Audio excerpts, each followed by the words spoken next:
O ano letivo do Rio Grande do Sul não deve terminar em 2024. O estado teve impactos significativos na educação com a tragédia climática que deixou cidades gaúchas debaixo d'água e deve estender o calendário escolar para conseguir cumprir o currículo. No momento agudo da crise, com inundações em boa parte do estado, as aulas foram suspensas. Mais de 1.100 escolas da rede estadual foram afetadas pelas enchentes e, desse total, mais de 600 sofreram danos. Algumas precisaram de reposição de equipamentos, outras precisaram de grandes limpezas e outras de reforma mesmo. Na retomada das aulas, a comunidade escolar passou por processos e atividades de acolhimento para alunos e profissionais da educação e precisou de estratégias de adaptação, inclusive retomando aulas remotas até que parte do espaço físico das escolas pudesse ser recuperado. Nesse episódio do podcast do Instituto Natura, a gente vai discutir a recuperação da educação no Rio Grande do Sul, olhando para os desafios e para as respostas a eles. Eu sou Davi Saad, diretor-presidente do Instituto Natura. Seja bem-vinda, seja bem-vindo.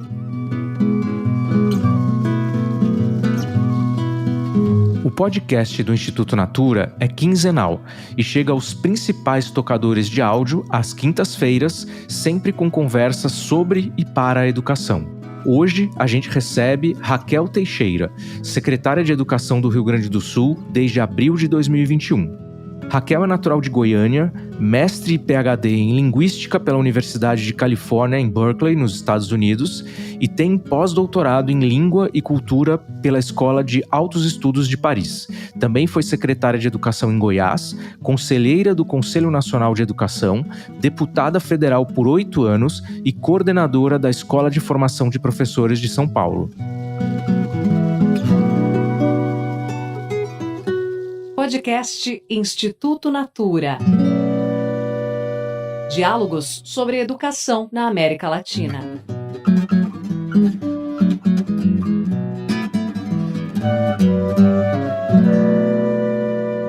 Olá, secretária, muito obrigado pela sua presença aqui nesse bate-papo sobre educação e sobre o Rio Grande do Sul. Seja bem-vinda. Obrigada, Davi, é uma alegria estar aqui. Eu confesso que eu gostaria de estar aqui por outro motivo, mas é sempre educativo, pedagógico e é necessário, Davi, discutir esse tema. É obrigatório, na verdade. Bom, secretária, nós falávamos um pouquinho antes de começar essa conversa. Eu queria reiterar que eu já tinha uma profunda admiração pela sua trajetória, pelo seu trabalho na educação, mas vendo os desafios que você enfrentou no Rio Grande do Sul, fica aqui meu agradecimento como brasileiro e minha admiração pelo seu trabalho. E eu queria começar já por aí, secretária. Queria que você começasse nos contando como que as enchentes impactaram a educação no Rio Grande do Sul, para a gente estar todo mundo na mesma página. Depois a gente se aprofunda, mas eu queria uma visão geral sua. Tá. As enchentes impactaram a educação sob todos os aspectos, o aspecto material, pedagógico, emocional, psicológico, foi bem abrangente. Nós tivemos 1.040 escolas afetadas na infraestrutura, 611 praticamente destruídas, 20 que terão que ser reconstruídas, inclusive em outros lugares.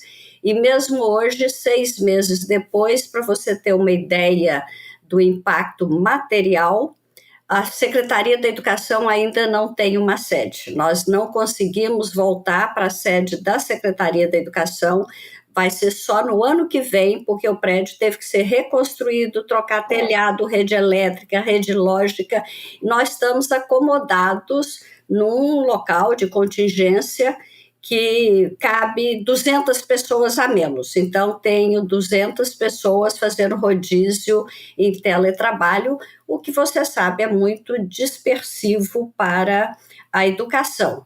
E em relação às escolas, estamos reformando todas, um trabalho hercúleo junto com a Secretaria de Obras, mas ainda temos 16 escolas funcionando em 8, 2 escolas em cada um desses prédios de 2, porque os outros foram destruídos. Temos 2 escolas funcionando em diferentes universidades, alugamos espaço de universidades.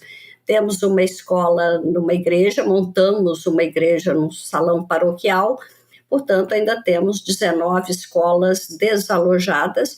A boa notícia é que, com todas as precariedades, 100% dos nossos alunos estão tendo aulas presenciais. Então, isso foi um avanço.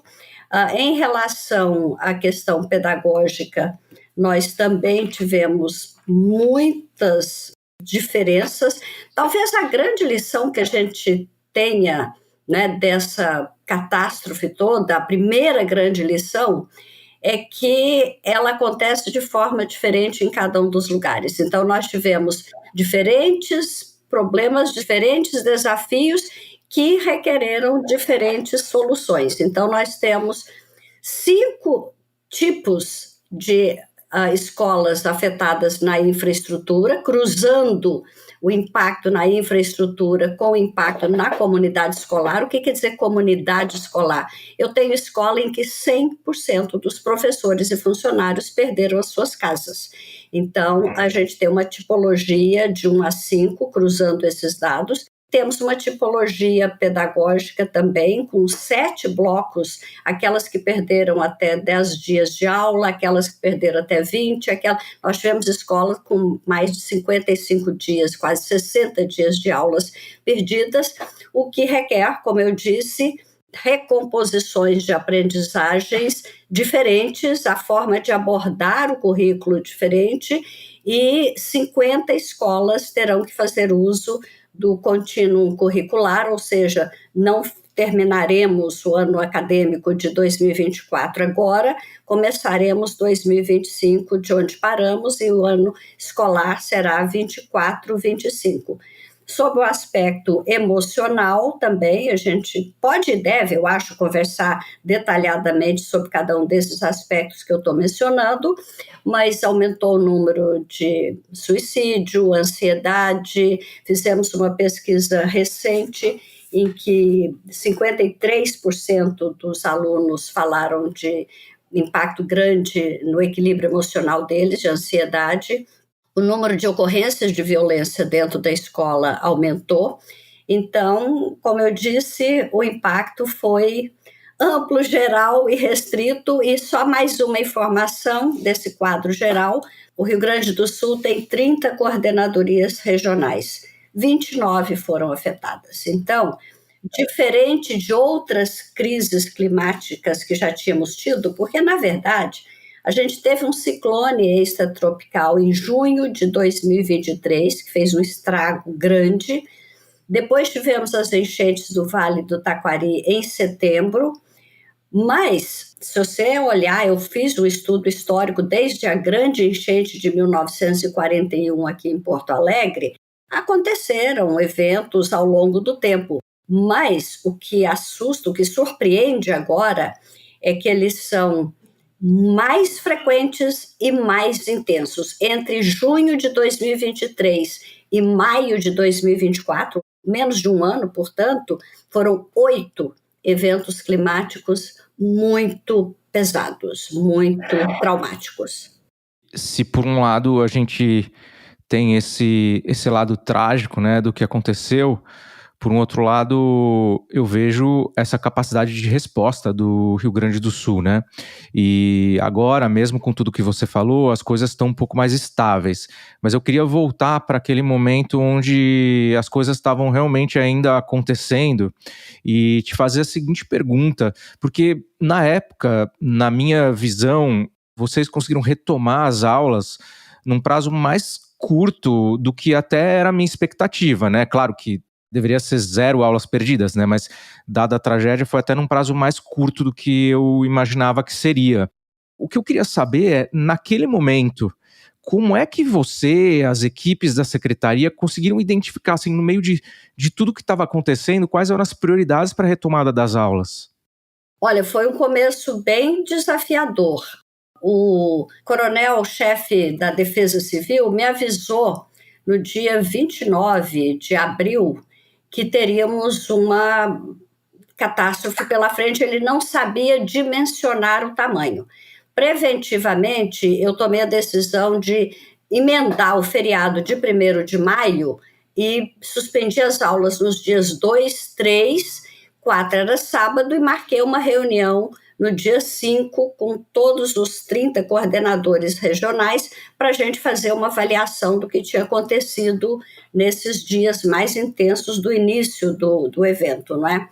E naquele dia nós já vimos a destruição. Agora, era muito difícil fazer a apuração do que tinha acontecido, porque nós estávamos sem internet, cada um falando do seu celular, usando dados celulares, e sem sistema.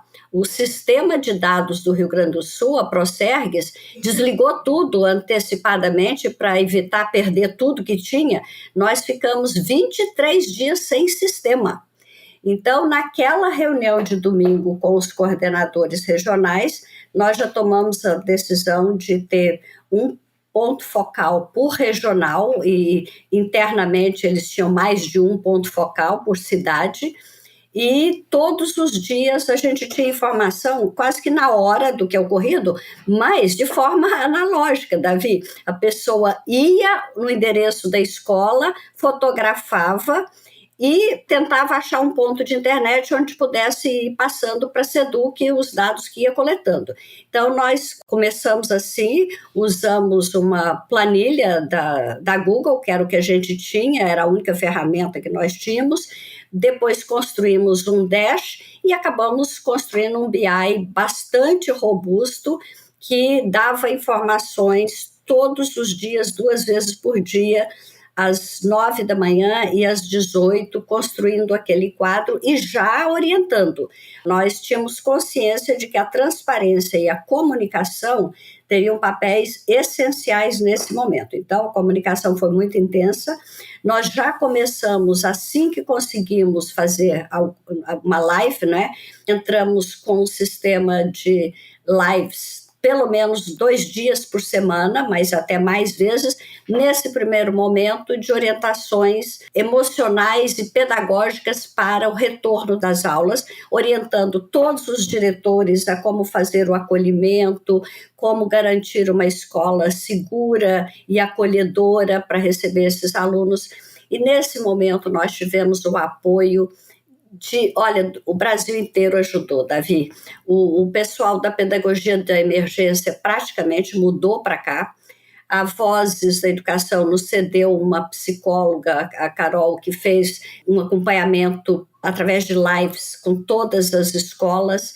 A Justiça Restaurativa entrou para valer, fazendo círculos de construção de paz, círculos, rodas de conversa nas escolas, inclusive capitaneado por um desembargador, que é o responsável pela Justiça Restaurativa. Tivemos o apoio da Mente Viva, que é um aplicativo de meditação, até meditação a gente tem nas escolas hoje. Então, foi um momento de intensa movimentação, muito no sentido de acolhimento mesmo, não é? Mandamos recursos imediatamente para as escolas reporem os estoques de merenda, foram 30 milhões de cara, porque 89 escolas haviam virado abrigo e eu autorizei usar a comida. Outras escolas não viraram abrigo, mas não tinha energia elétrica. Imediatamente eu mandei doar toda a alimentação para não perder. Eles distribuíram entre os alunos e as famílias. Uma única escola em que a gente não conseguiu doar o alimento antes, foram 3 dias de exército pesado fazendo a limpeza para conseguir tirar o cheiro de carne podre de dentro dessa escola. Então, esses primeiros dias foram assim, mas junto com a orientação psicológica, a gente ia passando também a orientação pedagógica. A equipe pedagógica trabalhando intensamente, cada um de sua casa. Alguns tiveram que mudar de cidade, porque a casa tinha sido destruída. Mas conseguimos ir passando orientações, recomposição. Enfim, foi uma luta intensa, mas realmente comparando com o que aconteceu no Katrina, até em São Sebastião, aí no litoral, a gente leu sobre Amazonas, a gente retornou muito rápido. Eu acho que o trabalho de equipe foi muito eficiente. Foi realmente surpreendente a velocidade. E aí você citou outros casos de tragédias que vocês devem ter estudado, né? E em todos eles, uma coisa que sempre acontece é uma evasão escolar, né? Uma demora para as pessoas voltarem para a escola, porque muitos estão ainda, né? Naquele momento estavam passando pela tragédia, outros pela saúde emocional, como você citou e tal, e tipicamente tem uma demora para as crianças e jovens voltarem para a escola, ainda que a escola esteja aberta. Como funcionou aí no Rio Grande do Sul? Vocês tiveram esse problema? Como vocês superaram isso? Muito. Tivemos esse problema, foi talvez um dos maiores, eu não sei dizer qual foi o maior desafio, mas é que qualquer mecanismo de busca ativa que a gente conhecia não funcionava mais, porque a busca ativa se baseia no telefone, no endereço, né, do pai, do aluno, isso não existia mais. Então, nós tivemos que fazer busca ativa em alguns momentos de barco, as diretoras iam de barco, vendo se a casa do aluno ainda existia, mas o que funcionou mesmo foi fazer o cruzamento dos dados dos cadastros dos abrigos, porque foram abertos mais de 800 abrigos aqui 89 eram nas nossas escolas, mas tinha 800 abrigos espalhados pelo estado, então nós cruzamos os dados dos abrigos com os dados da Secretaria da Educação para ver onde os nossos alunos estavam. E descobrimos muito, só em Porto Alegre foram 5.000 alunos que a gente descobriu, cada um num abrigo diferente, em locais longe da escola, longe da casa deles. Então, aí tivemos que usar antenas de Starlink para montar nos abrigos para chegar a algum tipo de aula remota. Nós tínhamos 100 antenas de Starlink à disposição, que foram distribuídas, né, nos locais mais necessários, mas ainda hoje eu estou preocupada com essa evasão. E nós tivemos também, Davi, uma migração grande, não é? Pessoas de áreas afetadas que mudaram de cidade ou mudaram de estado. Por exemplo, entre maio e julho, o movimento de transferência foi 9.000 alunos fazendo transferência, a mais do que a média dos anos anteriores. Uau. Então, claramente, esses 9.000 migraram, eles foram para regiões do litoral, ou regiões que não tinham tido tanto estrago. Tem escola que foi completamente destruída e que não será reconstruída porque a comunidade não existe mais. E alunos que também mudaram de estado. Mato Grosso do Sul, Santa Catarina e Paraná foram os estados que mais receberam alunos, e aí eu tive que acionar o Ministério Público daqui para entrar em contato com o Ministério Público desses estados, pedindo para matricular alunos sem documentos de transferência, porque as escolas perderam a documentação. Então, não existe mais documentação desses alunos. Bom, vendo tudo isso que você comentou, eu acho que com certeza você não devia estar isolada nessa luta do ponto de vista político. Eu sou um grande defensor do papel do governador na educação, mas nessas horas de emergência, se realmente essa não é uma prioridade para o governador, às vezes se dá menos atenção para essa área. Eu queria saber de você, qual foi a diretriz, qual foi a mensagem que o governador deu para a área de educação nesse momento no Rio Grande do Sul?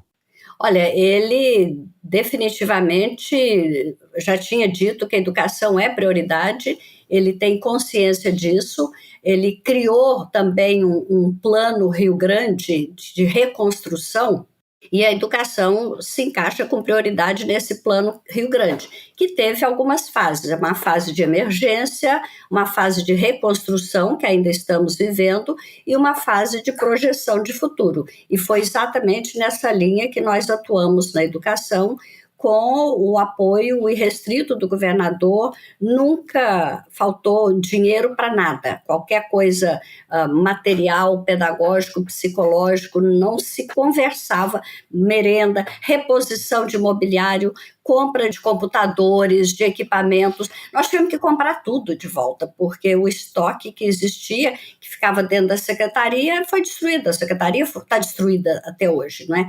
Então, foi muito recurso envolvido para aderir a novas atas de mobiliário, de Chromebooks, não é? de equipamentos, material de cozinha, fogão industrial, freezer, tudo. E tivemos também um apoio da sociedade muito grande. Ganhamos material de cozinha, ganhamos até plataforma para apoio psicológico para professores, com atendimento de psicólogos online para 30 mil professores, a gente ganhou de uma plataforma parceira. Então, os parceiros do Brasil todo foram essenciais. O Rio Grande do Sul é um estado que tem uma história, é um estado bonito, é um estado que eu acho que desperta a simpatia das pessoas, e a tragédia realmente foi muito grande, então o Brasil inteiro apoiou. E se não fosse isso, realmente nós não teríamos tido condição de fazer o que fizemos. Muito bem. Bom, secretária, para a gente finalizar essa parte de olhar para trás e eu começar a te fazer algumas perguntas sobre o futuro, eu queria ouvir aqui uma convidada que a gente trouxe, que é a professora Adriana Rosa Bezezinski, que é diretora da Escola Américo Braga, em Eldorado do Sul, que foi bastante atingida pelas enchentes. Ela vai contar para a gente um pouquinho do processo de reconstrução, que, segundo ela, começou já no momento das inundações, com o ânimo que foi preciso de ter para reorganizar a vida pessoal e profissional. E ela relata um pouco também a mobilização geral, que você até comentou um pouco, para a retomada da rotina da escola, com o envolvimento de toda a comunidade escolar, como a gente falava há pouco. A nossa comunidade escolar percebeu a nossa batalha para voltar e também abraçou a nossa causa, a nossa escola. Alguns alunos e suas famílias demoraram mais para recuperar seus lares. Fomos aos poucos estudando caso por caso e com estratégias particulares para cada um, fomos trazendo de volta ou até mesmo orientando aqueles que optaram pela transferência de município e se sentiam muito perdidos naquele momento.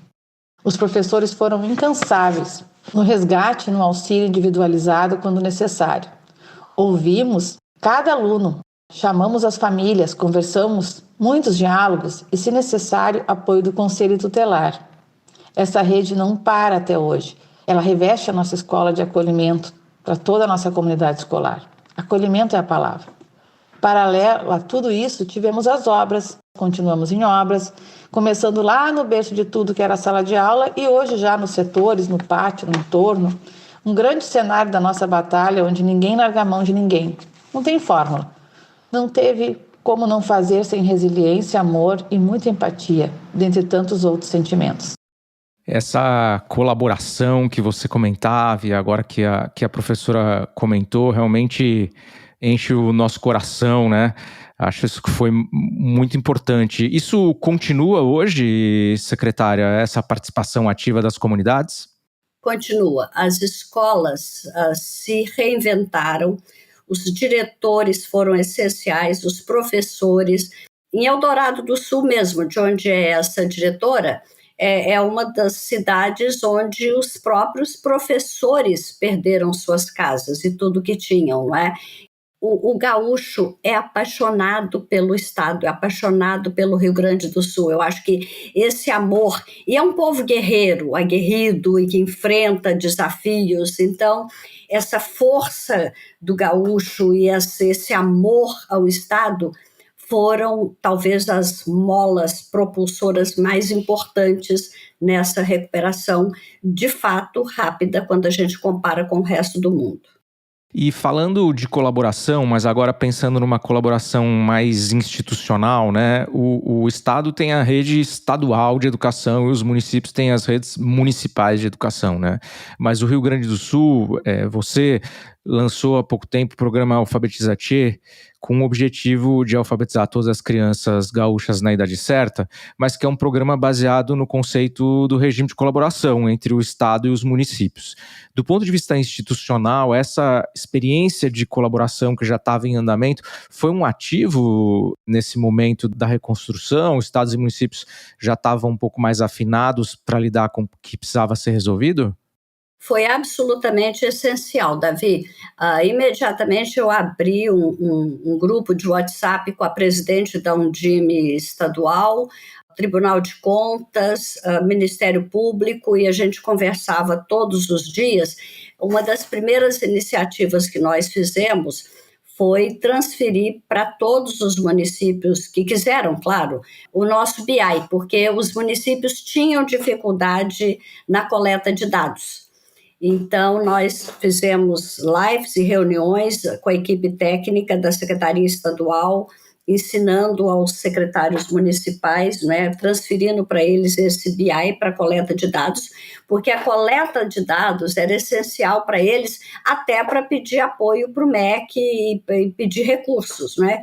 Então, trabalhamos desde o início com esse BI e continuamos. É claro que houve um momento aí de interrupção por conta das eleições municipais. A gente viveu um momento de eleição em que secretários, prefeitos estavam envolvidos na eleição, mas nós estamos, inclusive, preparando, com o apoio de vários parceiros e liderados aí pelo Movimento Brasil Competitivo e pela Macroplan, com apoio de várias, né, instituições, trabalhando na construção de dados dos 497 municípios. Vamos fazer uma espécie de cartilha para os novos prefeitos já em janeiro, uma grande reunião com os 497 novos prefeitos e secretários municipais, explicando o que é o regime de colaboração, o que é o Alfabetiza-T, o que é essa avaliação que o Estado banca para os municípios, e entregando para os novos prefeitos os dados educacionais do seu município. Então, é claro que foi a parceria lá atrás que criou essa ligação, essa união, né? Que bom. Secretária, você já falou um pouquinho agora sobre o futuro, mas eu quero me aprofundar um pouco. Eu queria entender assim, dada a situação atual, qual ou quais são os seus principais desafios para a educação, sejam oriundos dessa tragédia ou desafios que já existiam, e como que vocês estão se preparando para enfrentar esses desafios? Olha, ter sofrido o que nós sofremos e não sair mais forte e melhor não teria sentido. Então, dentro daquelas 3 etapas que eu mencionei, a etapa emergencial, a etapa de reconstrução e a etapa de futuro, não é? Na etapa emergencial, recapitulando, apoio de acolhimento, tentando escola segura, orientação para as escolas, a reconstrução tanto física quanto da recomposição de aprendizagens com material específico, né, material estruturado específico, em que a gente manda virtualmente para o diretor, manda o recurso e ele imprime lá na ponta para entregar esse material para cada professor, mas a gente está trabalhando intensamente na construção de uma escola resiliente. E o que é uma escola resiliente? É uma escola que é capaz de absorver, se adaptar e retomar a normalidade possível com rapidez. Então, isso envolve alguns aspectos. Envolve o aspecto da infraestrutura. Nós estamos trabalhando com o escritório de arquitetura aqui de Porto Alegre, junto com o de São Paulo, com a Secretaria de Obras, na construção de infraestrutura adequada ao clima do Rio Grande do Sul, porque o clima do Rio Grande do Sul, Davi, ele não tem encontro de placas tectônicas, provavelmente não teremos terremoto, mas ele é um encontro de choques climáticos, isso o Carlos Nobre já tinha alertado, então é uma realidade, e o Rio Grande do Sul está mudando o clima, migrando para um tipo de clima como o sul dos Estados Unidos. Então, isso nos direciona também o que temos que fazer nas escolas, né? Estamos alterando o currículo, quando a infraestrutura está sendo trabalhada, a gente já tem algumas medidas tomadas. A questão pedagógica, nós estamos alterando os currículos já para 2025, introduzindo 2 aspectos bem fortes, né? Bem importantes. Primeiro, fortalecendo a questão socioemocional, fazendo o que a BNCC nos diz na primeira página, articular as competências cognitivas com as socioemocionais, visando a educação integral. A gente não soube fazer isso, Davi. A BNCC é um documento conceitual. Ao transformar um documento conceitual num documento operacional, todos nós, o Brasil inteiro, não é que falhou, mas a gente não soube fazer muito bem essa articulação do cognitivo com o socioemocional. Nós estamos tentando fazer isso agora, trabalhando intensamente nisso, com o apoio do Instituto Ayrton Senna, alguns psicólogos aqui de universidades gaúchas. Então, estamos alterando o currículo. E estamos também alterando o nosso programa de educação ambiental, dando uma amplitude que antes não tinha, porque a gente acabava traduzindo a educação ambiental como coleta seletiva de lixo, horta orgânica. Não, nós estamos introduzindo nos currículos, desde o primeiro ano ao terceiro do médio, informações sobre o que é um deslizamento, o que é uma enchente, o que é uma correnteza, o que é uma inundação, porque essa é a característica aqui do Rio Grande do Sul, e o que cada um desses eventos causa e o que fazer em situações dessas ocorrências. Então, junto com a informação científica nos currículos, adaptado à etapa de escolaridade, nós estamos trabalhando a gestão de um sistema de alarmes e sinais e vamos rotineiramente, quer dizer, semanalmente, treinar nas escolas. Esse sinal é de deslizamento, esse sinal é de inundação, esse sinal é de enchente, para a criança internalizar isso e fazer isso sem nem pensar. Eu não tenho dúvida de que o aluno de hoje é o agente da resiliência do futuro. Então, é na escola que a gente tem que formar. Além dessa questão climática e socioemocional e o sistema de alarmes, fizemos um estudo conceitual grande, fizemos seminários, nós estamos na fase de formatar as trilhas para a formação dos professores, porque são coisas novas que o professor não sabe necessariamente. Então, estamos formatando as trilhas e partindo para a elaboração de material pedagógico de suporte, esperando em 2025 poder inaugurar tudo isso. É um trabalho... Vai dar certo. Queremos começar 2025 com escolas resilientes e um novo olhar, um novo conceito, sempre garantindo aquela coisa da escola acolhedora, da escola segura, mas também mudando as informações nos currículos, né? Excelente trabalho. Bom, secretária, o tempo passa rápido quando a conversa é boa, então eu tenho só mais uma pergunta. A gente costuma fazer uma pergunta aqui sempre no final do podcast, é sempre a mesma, mas para você eu vou mudar, dado tudo que você me contou. Eu queria saber o seguinte, secretária, uma curiosidade minha mesmo, que é o que você, Raquel, aprendeu com tudo isso? Nossa, muita coisa. Não imaginava viver isso em meus pensamentos mais malucos, não é? É uma experiência difícil. Eu fiquei sem a secretaria, fiquei sem o carro da secretaria ficou 40 dias ilhado na casa do motorista, onde ele estava. Eu fiquei sem água no prédio em que eu moro. Eu não tive nada, mas só ficar sem água, sem condução. A cidade, no início, com dificuldade de gasolina, de combustível, até para a gente pegar Uber, com dificuldade de água. Eu levantava às 7 horas da manhã para ficar na fila do supermercado para ter direito de comprar um galão de 5 litros de água mineral para poder viver completamente sem água. Mas, então, no nível pessoal, aprendi muito, aprendi a desenvolver uma resiliência grande. E no nível coletivo, aprendemos que a mudança climática veio para ficar, é importante desenvolver resiliência, é importante criar condições de adaptação e de reconstrução rápida. A situação é diversa e você tem que ter agilidade mental para ter respostas diversas para cada uma das situações, o que requer estudo, equilíbrio emocional do próprio gestor da rede, porque eu sei que a posição do líder influencia, não é, todos os outros. Acreditar na capacidade das pessoas, e eu realmente tenho certeza que o Rio Grande do Sul vai sair mais e melhor. Estou bem convencida disso. Foi uma experiência realmente transformadora para mim e eu acho que para todos. Bom, secretária, tenho certeza que o Rio Grande do Sul vai sair melhor. Conte com a gente para isso.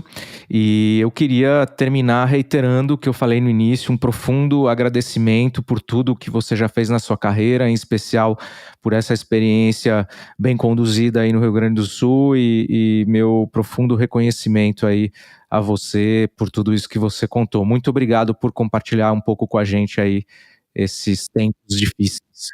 Eu que agradeço, e se eu puder dar um recadinho geral, uma das lições aprendidas, como eu disse, foi que a mudança climática veio para ficar. Então, a gente está vendo, né? Tem lago no deserto de Saara, tem seca na Amazônia, estiagem no meu estado original de Goiás, no Pantanal, seca no Pantanal. Então, acho, Davi, que todos os sistemas subnacionais, cada estado deveria entender qual é a sua realidade. Da mesma forma que eu estou trabalhando, o que é inundação, o que é tempestade, o que é deslizamento, o que é enchente, Goiás tem que entender o que é a seca, o que a seca causa no estado, o Pantanal tem que entender o fogo, o que aconteceu, Amazonas tem que entender a seca que está acontecendo. Acho que faz parte do repertório escolar a formação das novas gerações. Como eu disse, o aluno de hoje é o agente de resiliência do futuro. E para ser esse agente de resiliência, ele tem que ter conhecimento e tem que estar internalizado o que fazer em cada uma dessas situações, como a Califórnia aprendeu a conviver com terremoto, a Itália aprendeu a conviver com vulcão, o Japão aprendeu a conviver com tsunami, ou seja, o Brasil definitivamente entrou num período em que as nossas escolas têm que ter esse papel formador também da questão climática. Ficamos então com esse chamado. Obrigado, secretária. Tchau, tchau. Obrigada, eu que agradeço. Um abraço. Obrigado por ouvir mais esse episódio. Obrigado também às consultoras de beleza e à equipe de Natura Crer para Ver. Enquanto o próximo episódio não chega, fica de olho nas redes sociais do Instituto Natura.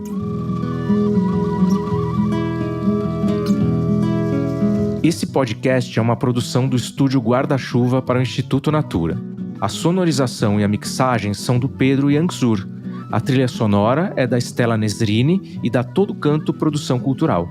Pelo Instituto Natura, a coordenação de comunicação é da Raquel Melo e a Regiane Puges é coordenadora de inteligência estratégica. Agora, a gente faz uma pausa para o fim do ano e volta com episódios novos em 2025. Até lá!